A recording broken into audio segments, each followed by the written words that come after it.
Exactly 20 years ago today, junior officers of the Ghana Armed Forces, led by Flight Lieutenant Jerry John Rawlings, now President of the Republic of Ghana, led an insurrection against the government of the day. It was a revolution to rid the country of corruption and indiscipline in society and to repair the tarnished image of the Ghana Armed Forces. The June 4 uprising, which brought Flight Lieutenant Rawlings and the Armed Forces Revolutionary Council AFRC into power, was to imbibe the nation with probity, accountability, integrity, and transparency. With all these lofty goals, the adherents of the uprising hold the view that June 4 must remain a perpetual point of reference as far as Ghana's political, social, and economic progress is concerned. But others, who largely constitute the opposition or minority in the current democratic dispensation, point to the excesses of June 4, including the execution of 8 top military officers, as a basis on which June 4 must be forgotten. They say it's a sure way of promoting national reconciliation. So, what is the relevance of June 4 in Ghana's history? That is the big issue today. My name is Phillip Nyakpo, and I'm here with Kwabena Essel, Captain Sowu from Accra, and of course, Mr. Annor-Boateng. You're welcome, gentlemen. I tried to find the background to the June 4 uprising, and I want to start with you, Mr. Annor-Boateng. Thank you, Mr. Nyakpo. I think that Captain Sowu would have been in a better position to take this up. However, as a kid who has been with the system for all these times, I think that time, 1979, I will even go back to May 15th uprising. That time, there was a national need for a very tough leader. Things have gone on to a certain level that in Ghana, we had problems with our economy. We have problems with daily life, even commodities, where a term came into being, essential commodities. You go to the supermarkets, designated, and you cannot get anything. You only find brooms, charcoal, and this thing at GNTC, UTC, supermarkets, and all these things. And at that particular time, to get a soap, a tablet of soap, you need a chit. And people in positions were riding high because they were even going after people's wives because of these essential commodities. And there was a national cry. And me personally, I look at the uprising leading to the June 4th as a divine intervention, because Ghanaians were crying. We were looking for a strong leader, and we had not heard about Jerry John Rawlings before. But out of the blue, he came up with a group of young soldiers who were demanding accountability, who were demanding that the political leadership of the military should be purged because they have gone too far. Because in the armed forces there was disorder. No, junior officers, the senior officers had to go out to do politics, leaving the leadership. There was a bit of leadership crisis, I should conclude. And thereon, you see that there was complete how do I term it? Complete dissatisfaction with the affairs of the nation. So at that time, when Jerry John Rawlings came up and spoke on May 15th on the radio, everybody was taken aback. Who is this guy? And the way he spoke, the way he commanded, he told us something. So he gained support. Even when the uprising could not succeed and he had to be put behind bars and tried. And that was even the time that he gained more support.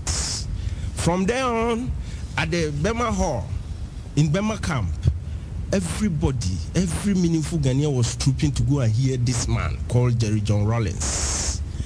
And on June 4th, in the morning of June 4th, he had been able to convince junior officers of the armed forces that he had a stand. More so when he came out standing that the men that he used should be left alone. He led them. he had to be taken to be responsible for his actions. It told who the character that was speaking. So at that time, people came out to support him. Students, soldiers, everybody. So when we heard his voice for the second time on radio, calling for action and asking those in power that they should not confront the anger of the junior officers, he meant what he was saying. Because there was real hunger in the hearts of the junior men.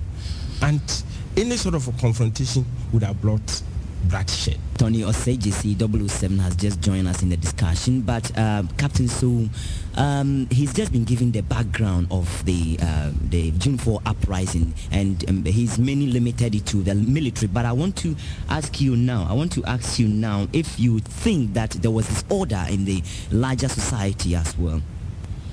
Yeah, I like to correct one impression that a lot of people have always carried. The impression has been created that there was disorder in the armed forces, and I've always resisted that. At no point in time was there any disorder in the armed forces. The armed forces thrives on discipline. It thrives on rank, and it thrives on procedures. And therefore, if there was any disorder in the armed forces, it was only a perceived disorder. If you said that the image of the armed forces at that time in the eyes of the public was a little bit low, that I will accede to. And also, it is also a fact that some officers, most officers who were seconded to civilian organizations, became political animals. They acquired wealth and all that, which also, to some extent, created that, shall we say, I won't use the word animosity, created that feeling of anger to some extent, you know, to not only the junior officers against the senior officers, because some junior officers also were seconded to civilian establishments. I think you understand what I'm saying. Yeah. Now, so in the larger society, the concept and the perception of the public was that the armed forces had been brought into disrepute. But within the armed forces itself, there was no disorder per se. You follow me? Yeah. No, in a coup situation, it is difficult. You would never know who would support a coup at a particular point in time, because it was supposed to be something secret. Okay, so there was order in the army. What of the larger society? Yeah, the larger society. In larger society, I will concede. The Kalabule was at its peak. People were queuing for various items. You find that you wanted to buy a tin of milk. You had to go through about 3 or 4 people before you got the tin of milk. And actually, if you say that law and order had broken down in civil society, that I will agree to some extent. And there was the need to clean the society.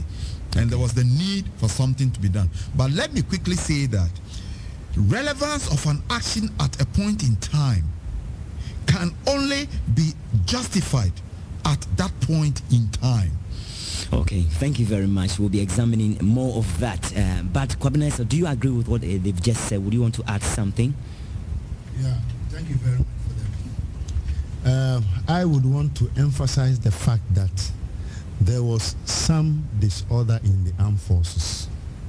Disorder which brought disrepute onto the image of the armed forces. Had it not been the disorder which enabled certain military personnel to do things of their own without kowtowing to the structural command procedures, this kind of disorder wouldn't have come about. But because of the fact that certain individuals within the army had resorted to actions which were not conforming to the principles laid down in the military structure, there was disorder, you see. Okay. And maybe to go further, I would say that the country was a state of decay. Politically, politically, there was no proper system of governance.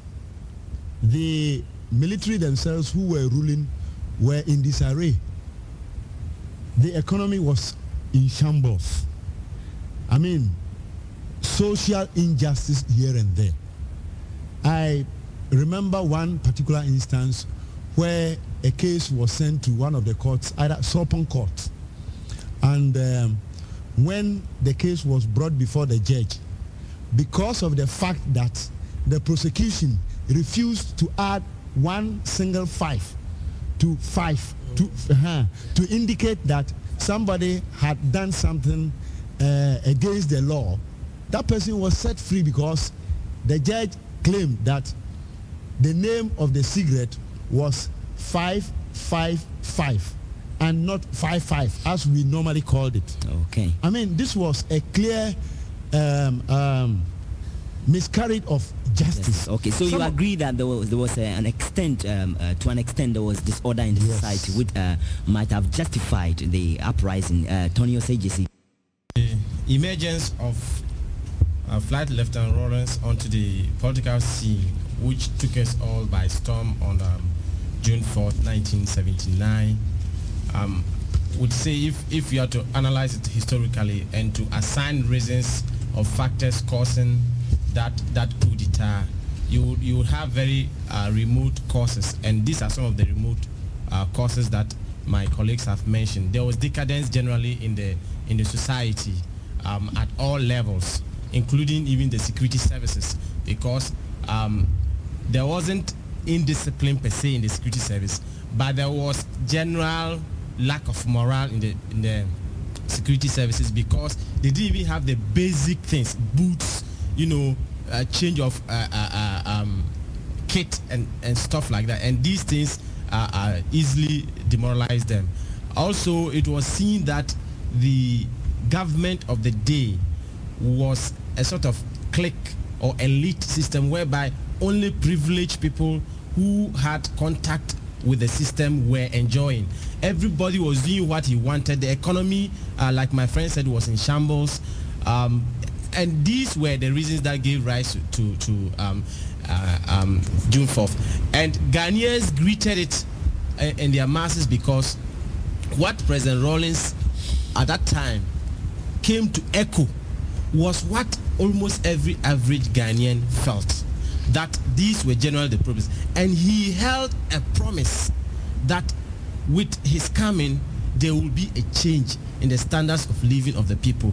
He promised a Marxist-Leninist welfare state, and which meant that there was to be a mass participation. It was the first time I heard that term from President Rawlings. I've actually learned a lot of terms from him in the decision-making process of the country. Mass participation, grassroots participation, and all that. Okay. So the antecedents or the reasons are what my friends have highlighted.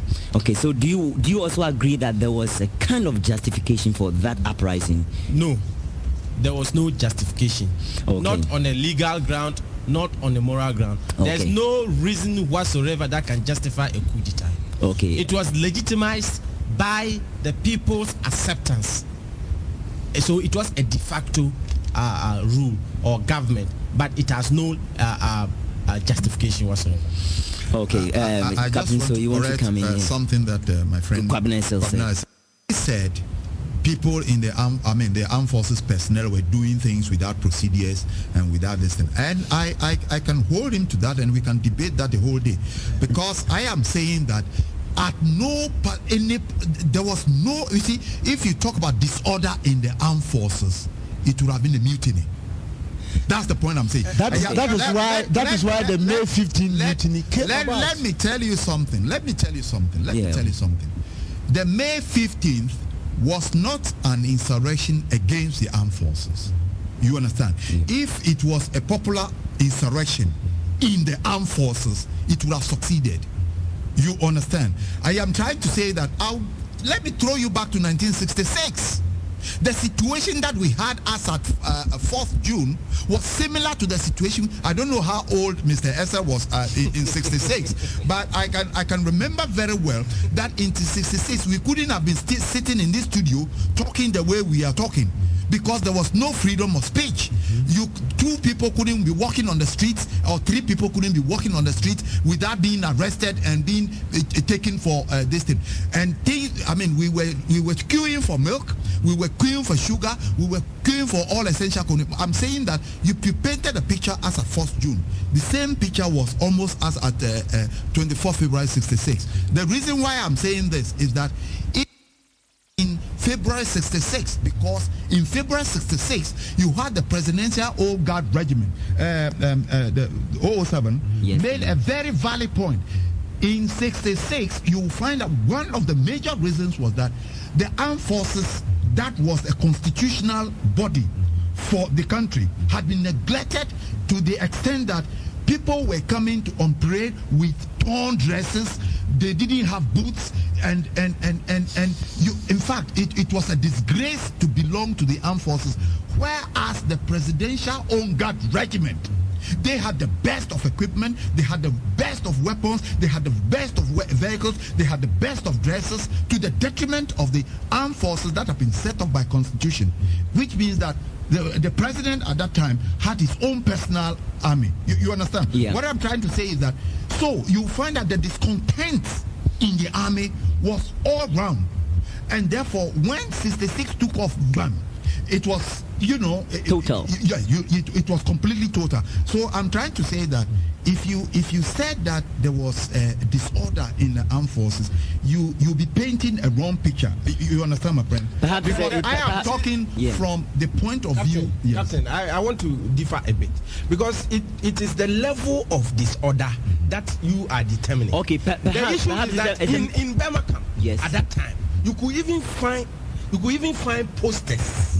indicating the sort of preparedness. Okay. But perhaps it's a mixture of words. The program mixture of words. Is not about the exactly. So that is why we will continue. But the point is that you disagree that there was no disorder in the army. Yes. But you agree with Tony. But moral was some low. amount of discontent among some soldiers. So no. Listen, the point I'm making. Let me make it clear. I'm saying that officers and soldiers were seconded to civilian organizations. And some of these officers and men were acquiring wealth, which ended up in the envy or anger to the detriment of the rest. No. I want you to put the thing in the proper context, to say that those who have been sent out to civilian organization, you understand, they are sort of tarnishing the image of the rest of the armed forces who were not outside. Yes, that is the context within which I want you to look at it. But don't say that because people didn't like what other officers and soldiers who went on secondary were doing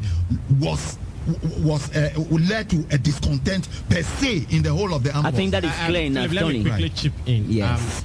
Captain Sowu is talking from a professional point of view, as somebody who has stayed with the military, stint with the armed forces. Military. And I think that if you're going to take this far, the word disorder means breakdown of law and Thank you very much. And I don't think that existed. That's right. It was a general lack of morale in the armed forces because of lack of the basic amenities that will make them work, just like we have in the police today. Period. But you want to come in? Allow. Okay, I give you 5 seconds, please. 5 seconds. There is one vital ingredient that makes the military a disciplined society. What is called spirit de corps. It's called esprit de corps. Yeah. If you admit that the moral fiber, you see, or the morale of the army had then minimized, what might have contributed to that was not in the I think it is. Okay, let's move on to the next point. And now I want to go to Mr. Annor-Boateng. And Mr. Annor-Boateng, I'm sorry, Annor-Boateng. You are a cadre of the revolution, so I want to ask you this question.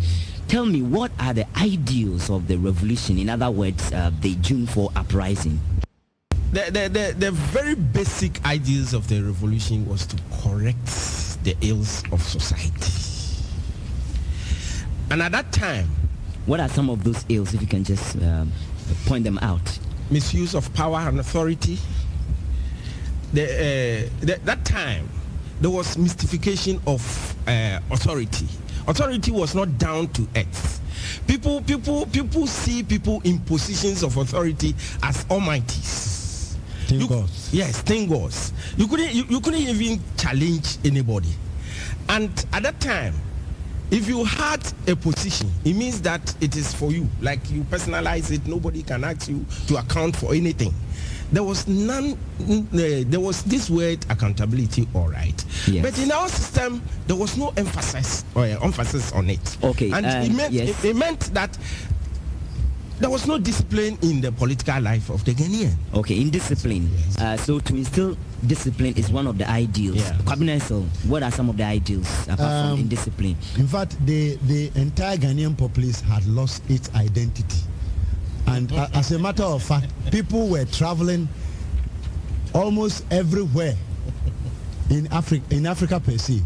That was the period when there was this general exodus of Ghanaians to and from Nigeria.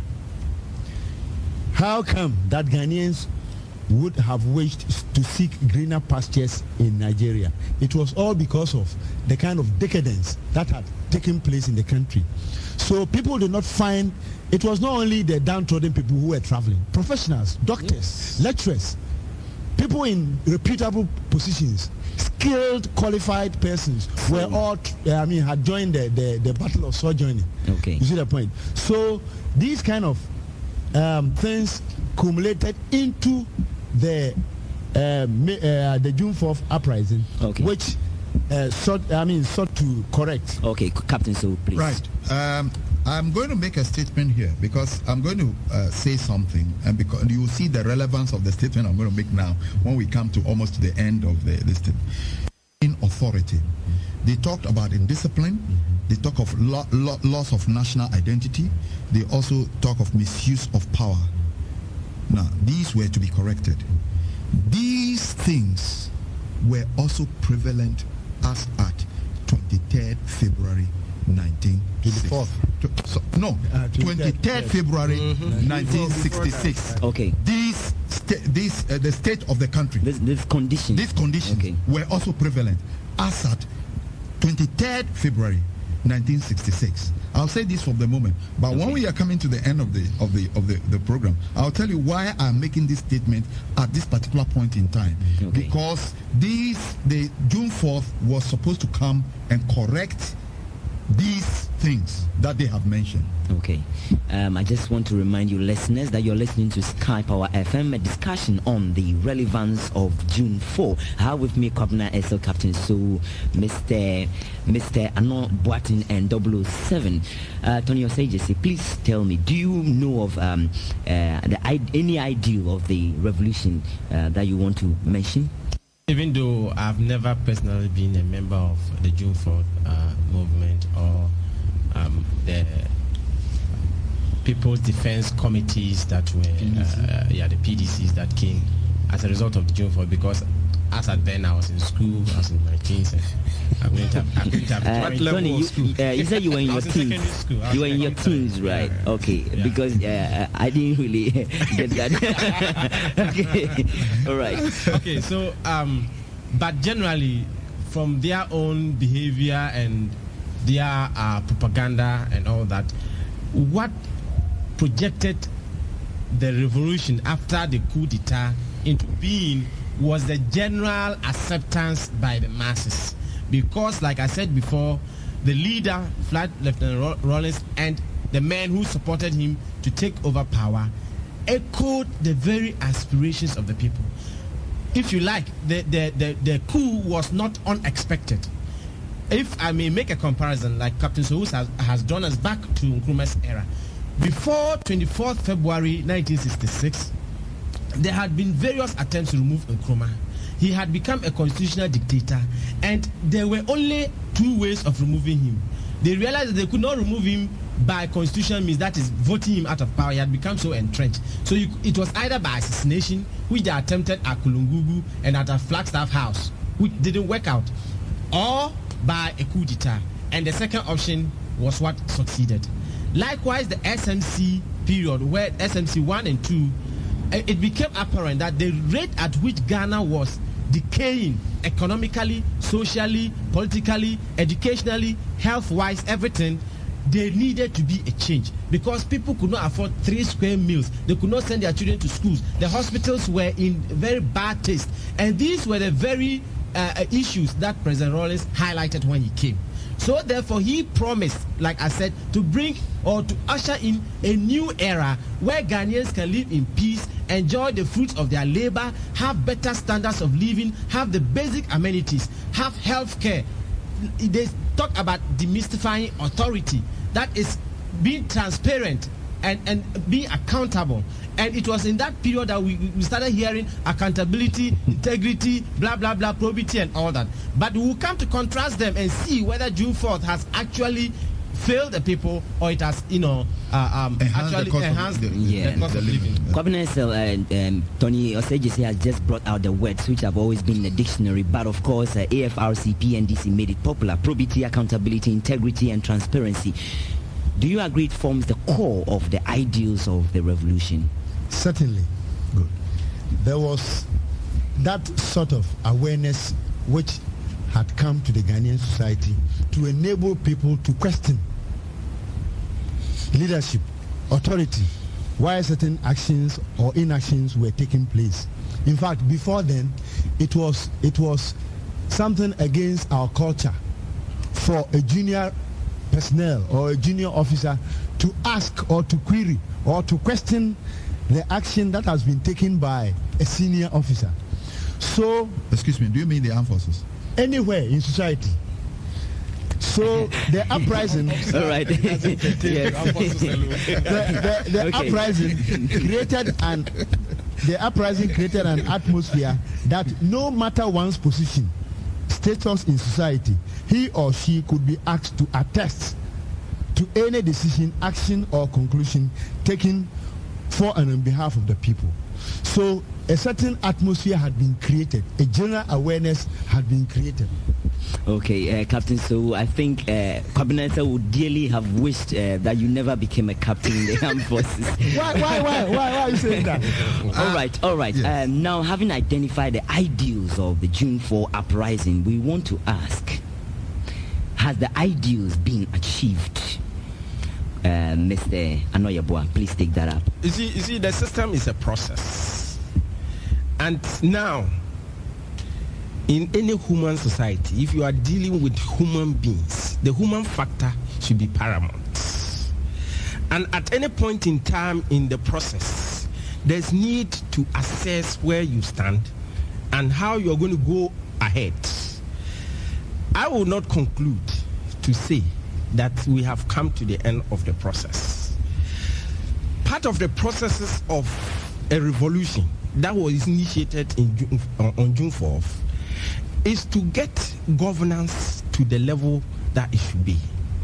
And the structures are to be put in place to enable people to go by this process. These things have not been completed. The revolutionary state, part of it is the democratic process that we find ourselves in. The idea of this demystifying authority, by and large, has been achieved, but the process still continues. Because if you come to the level of the Ghanaian mentality now, people now have the urge to question. Wherever they are, they can question. That silence has been broken. And the processes are going on. So at the end of the day, I will not accede to the fact that it has been totally been achieved. Because I believe in my heart that the process continues. Okay, Captain, so Mr. Annor-Boateng just romanced with that question, but my name has been Mr. Annor-Boateng, yes, but we would ask why, but we want you to, Mr. Captain, so to tell us if the ideals of the uprising has been achieved in your view. Put everything in the proper context. Now, what is the length or the period that is allowed for any government to be in power at any particular point in time? You will realize that it is between 4 to 5 years. By the present constitution? No, yes. I'm saying within 4 to 5 years. And therefore, if you talk of governments coming, then we will allot the periods in allotment of 4 years or 5 years each. But for the purposes of this discussion, I'm going to use the period of 5 years. Okay. So that there will be no overlaps. So 5 years, 5 years, 5 years. And therefore, if you are going to actually critically look at the achievements of any government, you have to take the 5-year period and see what were the achievements within the 5-year period and up to this present moment. So if you take the first 5 years of the PNDC or of the revolutionary era, because I think they were on for 10 years. But the period did start 1979. Yes, from 79 up to from 79 92, from June 4th to September 24th. The AFIC spent 112 days and handed over power to Liman. Yes. And came in on 31st December 1999. So I would assume that because of the celebration of the continuous celebration of June 4th, I will assume, whether rightly or wrongly, I will assume that all this period up to this time is part of the June 4th. And I would like him to react to that before I go on. Okay. Mr. Annor-Boateng, please react to that. The captain requests. The captain's request. Yeah. I will not agree with him on the point that there was a break. Okay. There was a period from September 24th. That is even excellent. Right. That is even excellent. Yeah. Because when you look at the reasons for the break would have been the continuance of the June 4th, the probity, accountability, and all those things. And therefore, if you're talking about Mr. Gyasi made a point, yes, that power to the people, decision-making process, no decision will be taken without due process of the people getting involved in those decisions, the decisions that affect their lives. Now, I will just take just that, because if I want to go on, I will not end today. I'll just take that decision-making process, and we will come to divestiture of state properties. Yes. Now, how many people in this country were part of the decision-making to sell off state properties? That's number one. Now, where sell off means what? I'm talking about. Please allow him to make. No, I'm making a point. I'm saying that Gyasi made a point about one of the reasons for this is that everybody should take part in the decision-making process. And let me just digress and explain what is meant by a decision-making process. This has been going on in the armed forces from time immemorial. And let me just illustrate a point to you. When we talk of a decision-making process, this is what is meant by it. Let's take a battalion, for instance. That battalion, they've decided to buy a bus. Okay? Yes. So we normally have what we call a deba, which you will call a rally. Now, you go to that deba, and people will come up with the suggestions that somebody says, I think we should buy a bus, a welfare bus for the unit. Then they discuss it, and then they put it to a vote. How many people would actually want us to buy a bus? So the majority, let's say the majority carries the thing. So it has been decided that you should buy a bus. So that is the decision-making process. Yes. Then the next point is that what type of bus should we buy? They go through the discussions again and they vote on it. At every stage. Then they say, we buy a Leyland bus. Then they said, all right, how do we fund the purchase of that bus? They also go through it and they say, somebody will say, let's ask for the CDS fund, or let us all contribute. Somebody will say, I think that we should go for a loan. So many ideas will come up and they discuss it, they narrow it down. For a consensus. Yes. But I'm saying that at every stage, everybody is involved in that decision. That is what we call it decision-making process. They are going through a process. A lot of people make these statements without actually knowing what is meant by decision-making process. Okay. You understand? Thank you for your lecture. Right. So what I'm trying to say is that now there is something also which we have forgotten. there is a vast difference between a government and a state. You're right? Yes. There is a difference between government and a state. Now, when you mix the two together, you have problems, because a government will be taking decisions thinking that that decision is a governmental decision, whilst in actual fact, that is a state decision. That is why we have a head of state and we have head of government. Now, if you don't have that clear demarcation, you will find that at the end of the day, you will have a problem. I'm sorry, I'm taking my time to explain this so that when I start making certain statements, you will understand the context within which I'm making the statement. Yeah. What do I mean?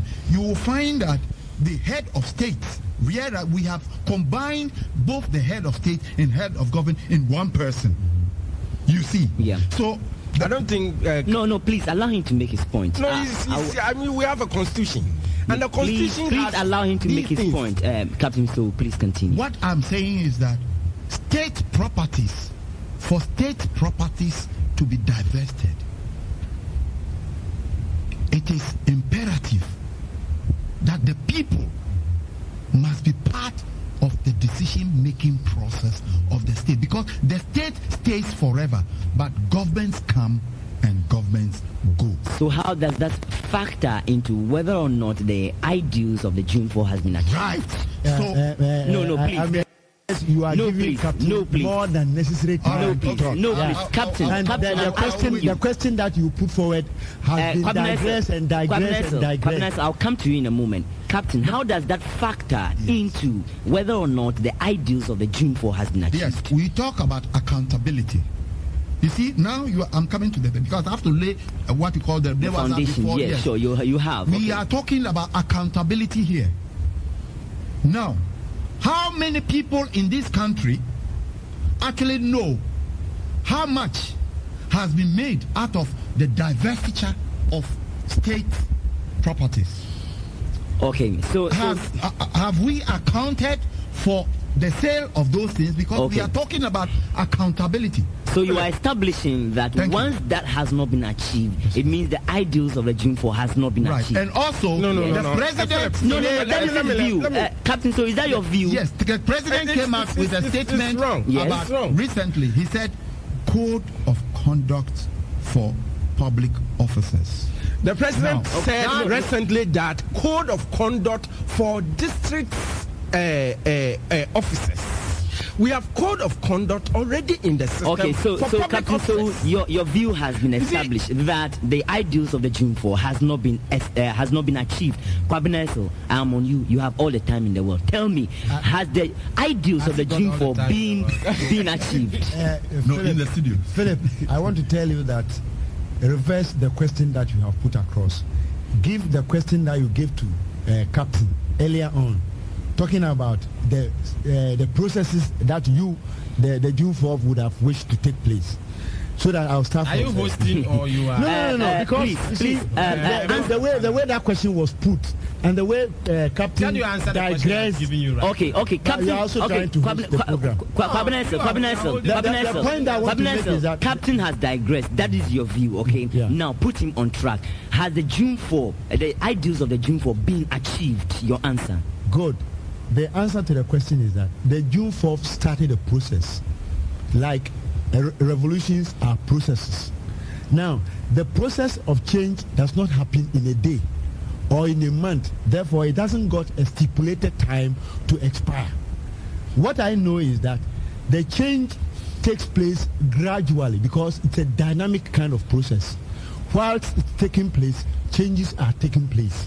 So you wouldn't have expected a certain frame of time for that revolution to dawn and then mature into what the expectations of the people could have been. So I'm saying that for us to see the materialization of that process, it has to be dynamic. It has to be gradual. And Mr. Annor mentioned that some of the things that came out of that process is the birth of what we call the democratic process now, which has also given birth to what we call the mass participation, creating structures from the apex down the ladder for people to get themselves involved in whatever that is taking place. Now, I'm also saying that in every revolutionary process, what is right in a certain given period might not be right in another given period. Do you understand it? Okay. So that if at a certain stage it was prudent to adopt a certain method, that method will not necessarily be vital or will be needed in another phase of that process. That is why I say that the process is dynamic and gradual.